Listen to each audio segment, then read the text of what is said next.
Good morning, and thank you for joining us today as we discuss the community-led process for rethinking St. Patrick's Day in Savannah. I'm joined by our partners and members of Team Savannah that are here today to discuss recommendations that have been made that will be ultimately decided upon by the Savannah City Council. I appreciate also the members of the St. Patrick's Day Parade Committee for being here as well as our city manager. These recommendations were made last week, and I had the opportunity to hear directly from the committee on Tuesday. Last April, a group of community members began discussing how St. Patrick's Day 2022 might look different given the 2-year hiatus during the pandemic. The committee included representatives from the tourism industry, the parade committee, city staff, and the 3 organizations who have previously been permitted each year to host events and activities, namely the Savannah Waterfront Association, the City Market Associates, and the Downtown Business Association, who all incurred significant risk in hosting these every year. The consensus among the committee members was that the street activities after the parade have evolved into a spring break-like atmosphere, generating enormous amounts of litter, underage drinking, and other behaviors that run counter to the familiar cultural and religious aspects of the day. We must remember and be reminded that St. Patrick's Day is a religious experience, So in addition to this, the committee also agreed that local businesses should have the opportunity to benefit from the large number of people visiting our city. We recognize that in the final analysis, the opportunities from Savannah's biggest day was not inclusive. It did not include everybody, and we had an opportunity to refocus on that. In previous years, even some businesses elected to close on St. Patrick's Day because they just felt like it wasn't worth the trouble. The committee wanted to create an environment where all of our local businesses have an opportunity to economically benefit from the crowds of people celebrating St. Patrick's Day. And as you know, St. Patrick's Day is governed each year by the designation of a festival by the mayor and aldermen of the city of Savannah. In order to further establish the environment where businesses thrive and unwanted behaviors are minimized, I requested that the city manager consider the recommendations made by the committee and bring forth any proposed amendments to the festival ordinance. Those recommendations were transmitted to members of City Council for their review, and we're just here today presenting the recommendations. Again, nothing is final until approved by the City Council. As a result, staff is making the recommendation to support the committee's findings and modify the festival ordinance as follows.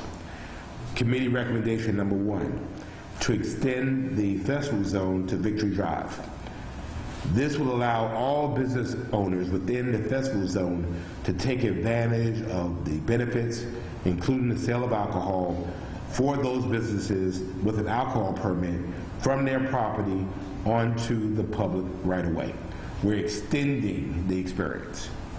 All financial transactions for alcohol sales must be made on premises. However, this will allow for queuing of lines outside of the business as opposed to requiring patrons to wait inside. And we think this will help as it relates to COVID safety as well. This does not preclude customers from entering the business unless an individual business does not allow it. Committee recommendation number 2, no on-street permits. Prohibiting any event activity on a public right-of-way in the festival area by suspending the issuance of permits during the period of time in which the mayor and aldermen have designated a festival as authorized by the festival ordinance. Eventually and essentially, this allows our local bars and restaurants to benefit from all food and alcohol sales. We have a bunch of folks that come here to do business here. This is Savannah First, and this gives our local businesses the opportunity to basically unilaterally serve our guests and people that are here. So I think that's a good thing. Committee recommendation number 3, no out-of-town motor coach permits. Prohibiting the issuance of parking permits to motor coaches outside of Chatham County within the festival area. This will not impact local buses inside Chatham County and other rideshare transportation services entering and parking within the festival area, to include shuttles that are helping with traffic congestion.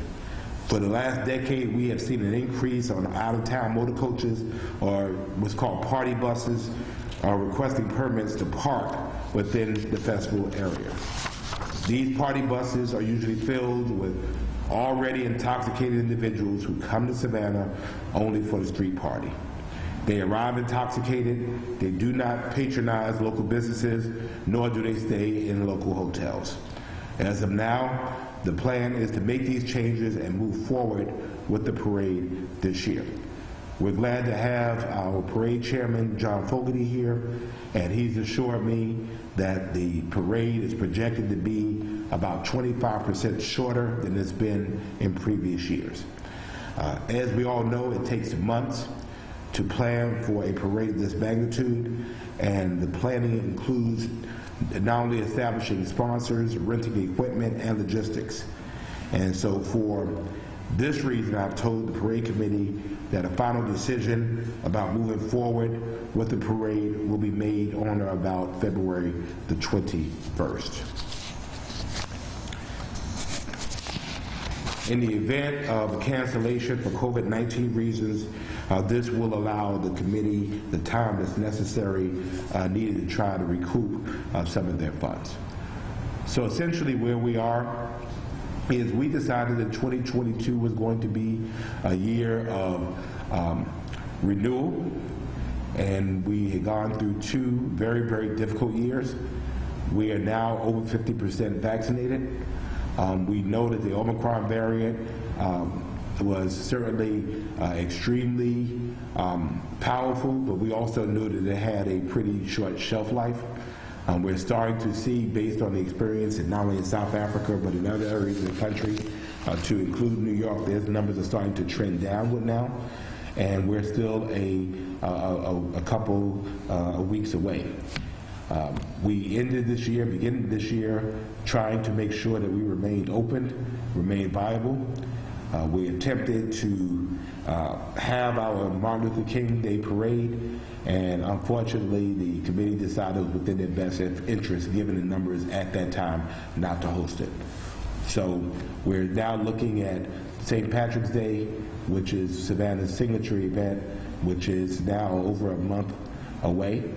And we're looking at projections that our numbers are looking better. And as we've done before, we'll do it by the science. If the numbers say we can't do it, we're not going to do it. But we hope that the favorable numbers, the activities of the Omicron variant, particularly our vaccination rates, and some of the immunity that might be gained by people actually getting sick, will help us to be in a much more favorable position come March the 17th. So these are ideas that were projected, that were presented from folks who do this stuff every year. This is part of what they do, and these fine men and women are here with us. And so these are recommendations only. Again, the city council, the individuals sitting in these 9 seats will ultimately make those decisions. But you know, from the professionals that do this work, from people who day in and day out, and people who I've seen out at 2 and 3 o'clock in the morning actually watching what's happening in our city. We want to make sure that our city has the right brand, and we want to be the city that people come and have the time of their life, that they remember. And so John will come up.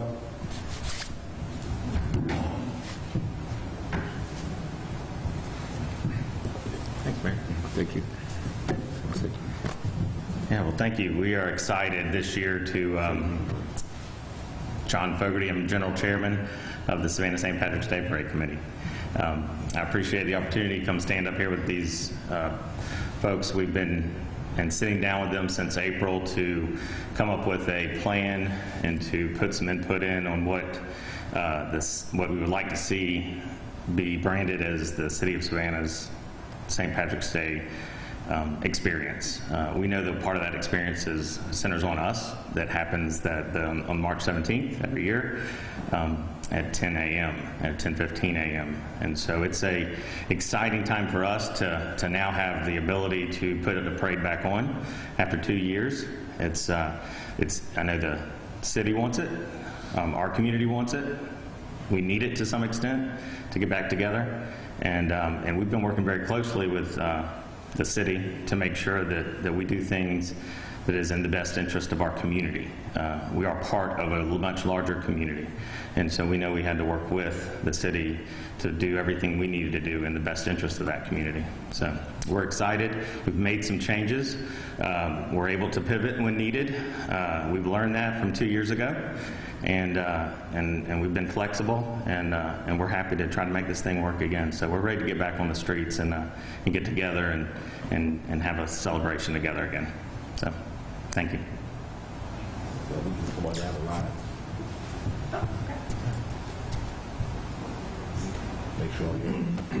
Thank you. Absolutely. Thank you, Mayor Johnson. Jackie Schott, Executive Director for the Downtown Business Association. As the mayor stated, for years, the Downtown Business Association has been involved in the planning and execution of St. Patrick's Day festivities, along with the partners standing here behind us. And we truly believe that taking this direction this year in 2022 is what's going to allow us to really elevate the experience of St. Patrick's Day outside of the parade for both locals and visitors. So we are proud to be here today. We support this decision as the downtown business community, and we're really looking forward to a wonderful 2022 and beyond for years to come. Thank you.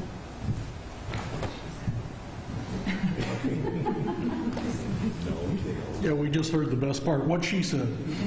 I'm Bill Hubbard, I'm with the Chamber. I think we're all in unison in terms of the message. The parade, the importance of recognizing the day, the connection that we have to Ireland, that all works perfectly. As the evening gets later, it begins to get more challenging. And so I think what we're doing here is trying to reel that in some, but in no way does that affect how the parade works, all the other various events that are associated with that. And I think that'll be good for the community as a whole. We certainly support it.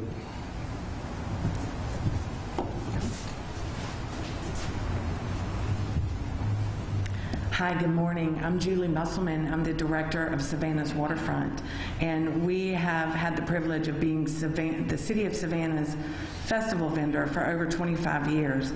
So this festival is very important to our program of work. We are privileged to be a part of this group to find solutions to one of our community's favorite days. And of course, this year being a midweek year is the perfect opportunity for us to reset and reimagine what the St. Patrick's Day experience looks like and feels like on Savannah's waterfront and throughout our city. So we look forward to continuing to work with this group for future years. We certainly are looking forward to the parade coming back this year and to welcoming all of our residents and visitors to come down and see us on Savannah's waterfront. Thank you.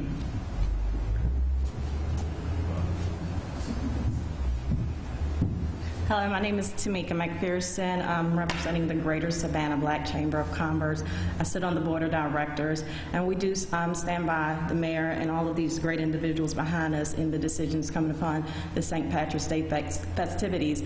I think it's a great opportunity for all businesses to take advantage of, so expanding that festivity activities and everything going on with the St. Patrick's Day. It's a great opportunity for everyone to take advantage of, and we support it. Thank you.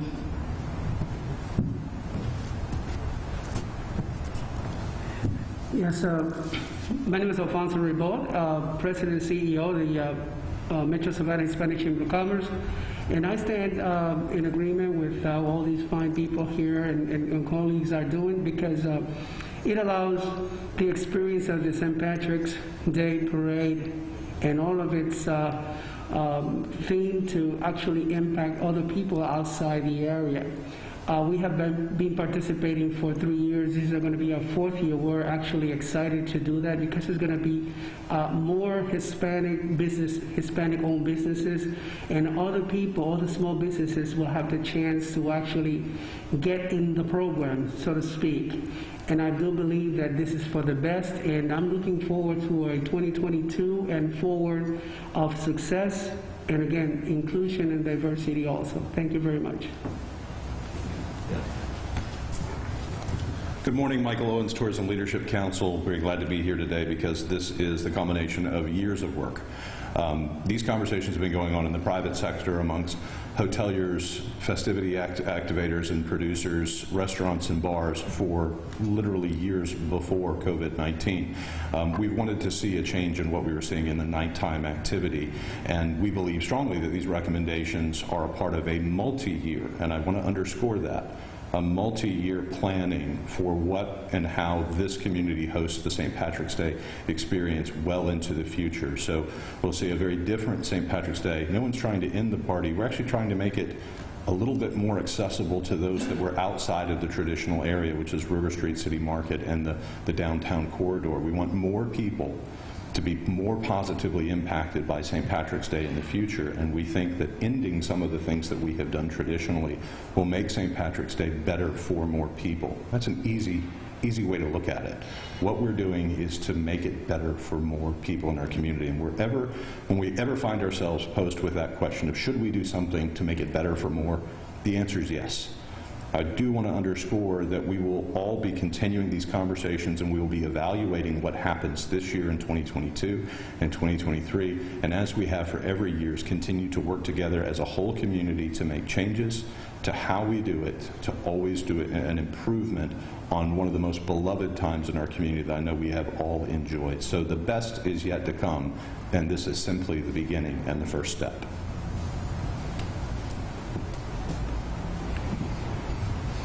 Hi, I'm Joe Marinelli from Visit Savannah, and you've heard it a couple of times already today, but I'll say it again. It's really all about the experience for the locals and folks in this community to come out and enjoy a full day and evening and nighttime experience of St. Patrick's Day, but also the experience for our visitors, the experience for our local businesses.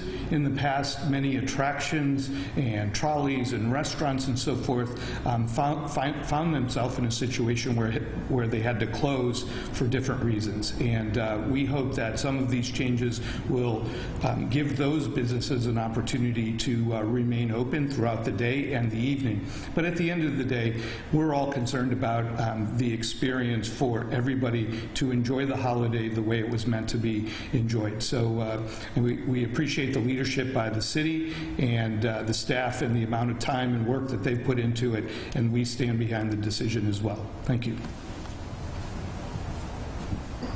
Mark? Yeah? I can't speak for the hotels anymore. Okay. Well, thank you. Thank you, Jay Melder, City Manager. I'm really excited about this year's festivities. It will be my first St. Patrick's Day in the city of Savannah, and so personally, I've got a lot at stake with it, and I want to thank our partners at Team Savannah, at SBD, Chief Mentor, our partners at Savannah Fire, Chief Menard, Susan Broker, with our special events and tourism office, who's really taken a look at these recommendations from the committee and in putting together proposal and an ordinance change to put before the City Council very soon. Simply put, we think that these ordinance changes are going to be able to create the type of merriment and revelry that we all want to expect with St. Patrick's Day, but also make it neighborly as well. Our local establishments are well equipped to provide for that merriment and revelry and do it in a more responsible, safer, and more neighborly way. So we're really looking forward to making these proposed changes to ordinance and having that discussion with council in a few weeks and creating the St. Patrick's experience that we all want to have in Savannah. Thank you. Thank you, and I do want to thank Marty Johnston of the Mayor's Office for all of her work as well, and she's a veteran of these types of activities, so her experience was very valuable to us. A couple of things here to note. The first thing is that crisis breeds creativity, and it breeds opportunity. And if you've always done what you've always did, you always get what you've always gotten. And so for us, this was an opportunity to do some things that I've really have been harking on in the last 2 years. First thing is bringing people to the table. And so bringing people to the table, bringing them to the Zoom table, the virtual table, but yet these conversations were occurring. And come to find out, many of us were thinking the same thing.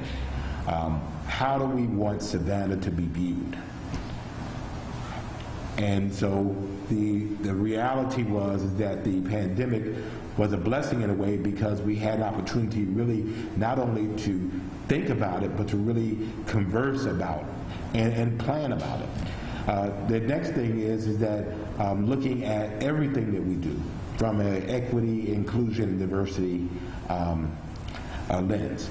We have with us representatives to my left and right of the Greater Black Savannah Chamber of Commerce and the Hispanic Chamber of Commerce, which has never been necessarily thought of in context of St. Patrick's Day. But here we're including and ensuring that their voices are heard as well. And then we're also, again, expanding now the previous festival zone so that now more people can take care and take a part and benefit from the St. Patrick's Day experience, which I think is extremely important. And for public health reasons, expanding that zone also helps to keep people hopefully a little further away from each other than they usually be when we're all condensed in very small spaces. So again, these are recommendations and recommendations only. Ultimately, the Savannah City Council will decide on that, but I wanted to make sure we highlighted the work, the hours of work, the hours of chair throwing and fighting in the rooms that occurred between these folks. But I think we all had a similar goal, and that was to ensure that Savannah is not only well thought of internally, externally, but we're also ensuring that the St. Patrick's Day experience, which is a religious holiday, is also celebrated and observed in a way that's inclusive for our entire community. And everybody should profit from it, everybody who can.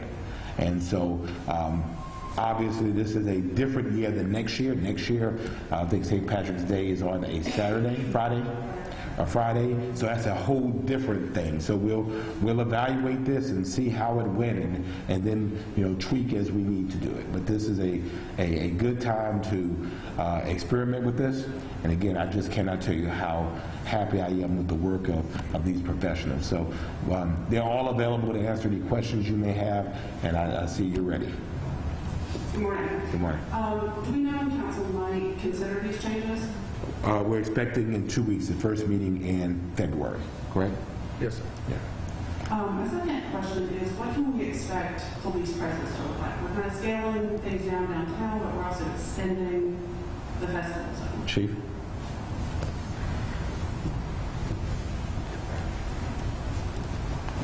Well, of course, we've got a lot of years of experience in working this particular event, and our operations, for the most part, won't change.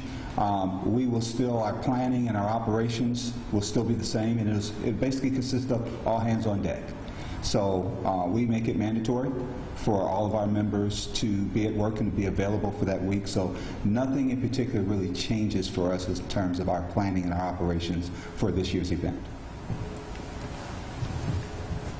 Are there concerns, and maybe this is part of the point, but are there concerns that you will be discouraging people who like to come in from other parts of the country, other parts of the world, to come in, enjoy the festivities? Or is that part of what you're trying to address? Well, I think you know, first of all, they're coming in to celebrate the holiday, right? And you know, by all indications in my communications with the local hotel and lodging community, you know, we are expecting, again, as we do every year, very high occupancies throughout the whole area, not just in the historic district around. But you know, in fact, I'd like to take your comment and just flip it and say, you know, we hope that the people that come into the city this year and enjoy St. Patrick's Day in Savannah in this sort of reset mindset will not only bring them back again and again because they had a better experience, but they'll tell their friends and family the same. So, you know, if it discourages some folks that might have came down on that party bus that the mayor talked about it, so be it. But we really feel like this reset will be exactly the motivator for folks to come back again in the future. Fair to say we're trying to make this more of a family event? I don't know if that's the case. I think it's really just about the overall experience of the day and making sure that we're doing everything we can to make it a positive experience and not letting it go the other direction. But I'm not sure that I would use the term family friendly. I think it's just about a good day of a terrific experience for everybody. And one more question. Go ahead. Yeah, I think a couple of points should be made to that. Is certainly we're not doing anything to tamp down the attractiveness of this community. We're trying to increase it. That's what many of us here do professionally, is to increase the attractiveness of the community by what we offer. There is still, and this should be understood, I think we should set expectations here. There's still going to be a concentration on River Street, on City Market, and Broughton Street that occurs naturally. There is a concentration on any given weekend in those particular areas, and even more so. In the past, there have been bands out on the plaza. There has been alcohol sales on the plaza or in a public square, so on and so forth. That's what we're ending, but it's not the end of bands. The bands will be in restaurants. They will be in bars. They will be in establishments. They'll be in private establishments, right? I am certain that hotels will be offering specials. I am certain that savvy business people will be making sure that they're making sure their business model is being attractive to those that are coming here. Thousands and thousands of people are still coming. There will still be concentrations in particular areas. What we hope is over the years we will evolve that concentration and make it a little bit less on River Street, and that folks will go further south. There are terrific restaurants and bars and establishments in this community that are not in the downtown core area, that are on the south side. Even our neighboring communities have some. We think that by allowing them, right, and not artificially creating a condensed area, which is what we've done in the past by this festival zone with wristbands and bands and attractions and so on and so forth, that more people will be able to take part. We want to lessen the concentration over the coming years, but be certain there are thousands of people that are coming in a couple of weeks who are not watching this press conference, who will not have heard this. They will see changes when they come. I think they'll enjoy those changes, and that will create a better buzz, which will even be bigger for a broader part of our community. But again, I rescore, there will be concentrations this year and next year. We hope over time we change that as we continue to improve how we host this event. We are streaming it live on WSAB.com, so we hope a lot of people see it. Minority business, I think this is my last question. Minority businesses, can we talk about how many more businesses owned by people of color we expect this to impact? And certainly we're expecting a positive impact on that as opposed to years past. Is that correct?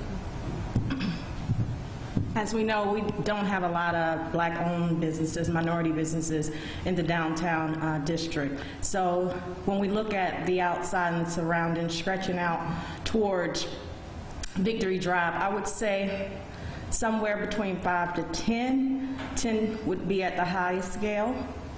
So roughly more around the 5 area, just because they're spread out throughout Savannah. So hopefully it goes a little bit past Victory Drive. People are going to do how they want to do anyway. I remember when we had St. Patrick's Day over the years and we didn't have that zone, that festival zone. You had people that didn't want to be a part of that festival zone. So that is going to continue to happen, and that just, again, gives opportunities for minority businesses, black-owned businesses, to take a part and have those opportunities that they probably did not have before.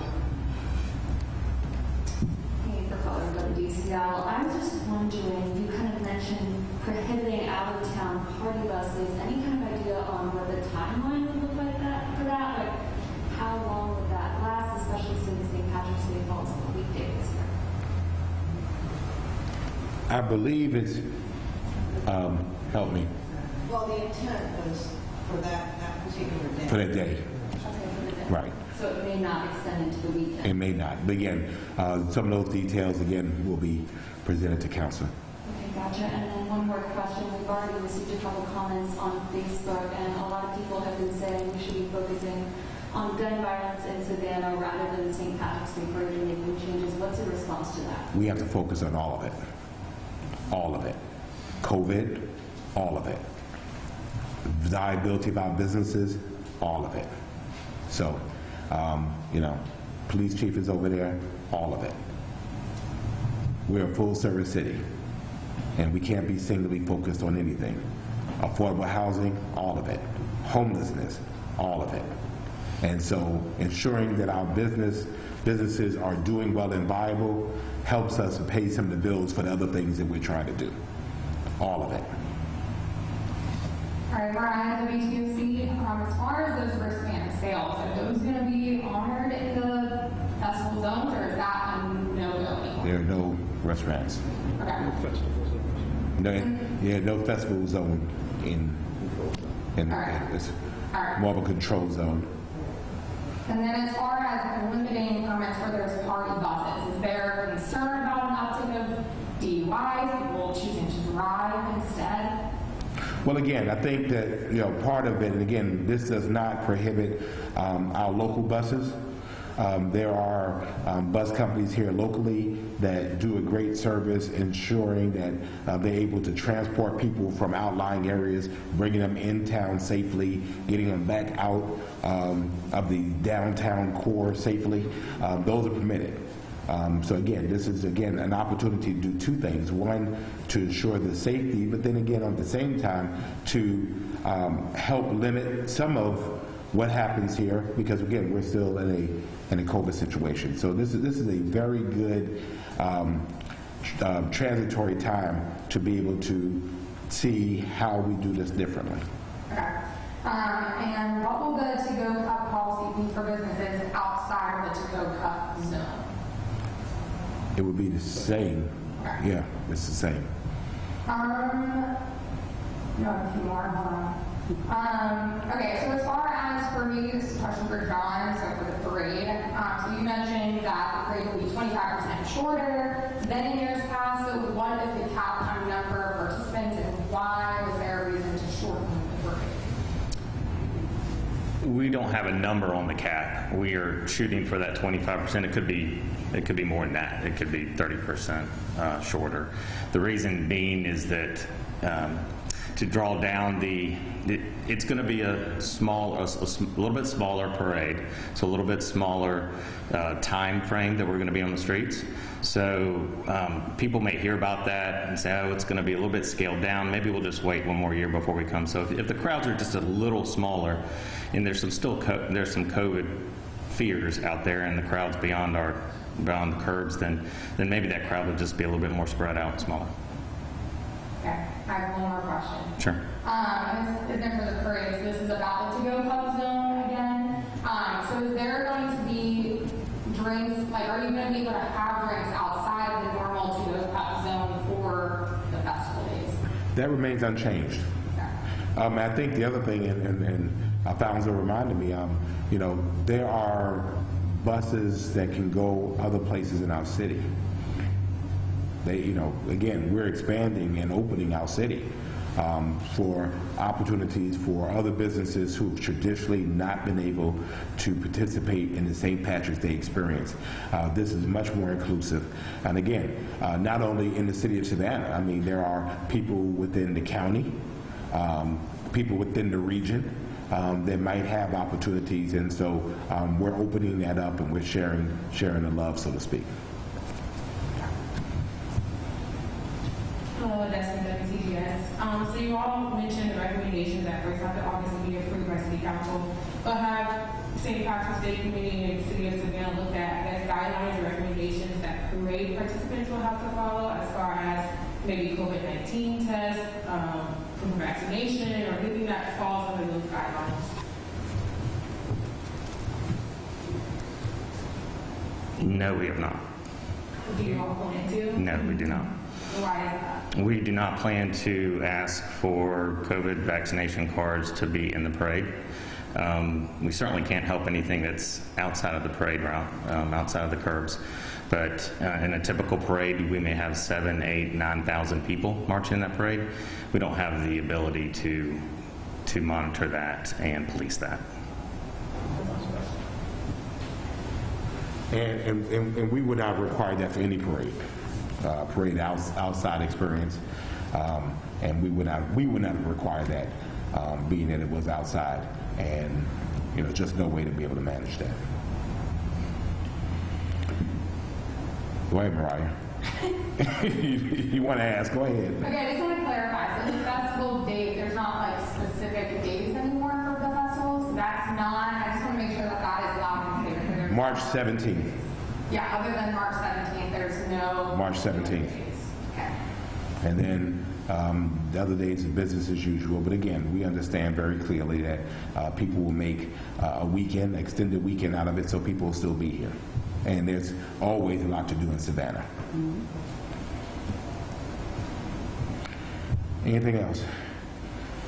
So I think the takeaways here, again, we've included more people to the table. We've been talking. We've been conversing. More importantly, we've been working together to make the Savannah St. Patrick's Day experience something that is welcoming, inclusive, and safe. That's extremely important to all of us. And I, again, just thank these partners for working together with us to come up with these recommendations. These are not decisions. These are just the unified recommendations of some very good folks in our city who are subject matter experts. They have been vetted by the city manager and Team Savannah, and they concur. Those recommendations have been forwarded to the Savannah City Council, and I expect the first meeting in February, we will have the opportunity to discuss and approve.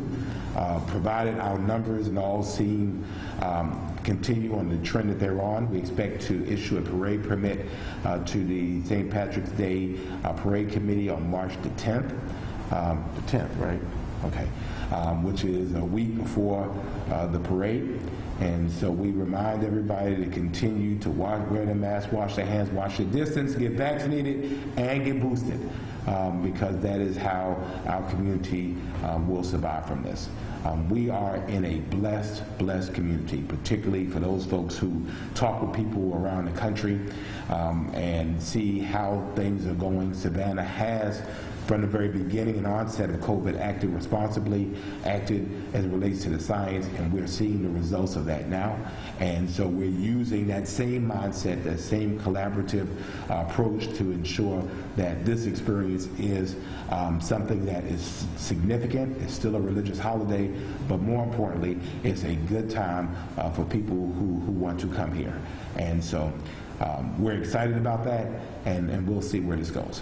So thank you all so much. Thank all of you. Thank you, and we appreciate you. Thanks.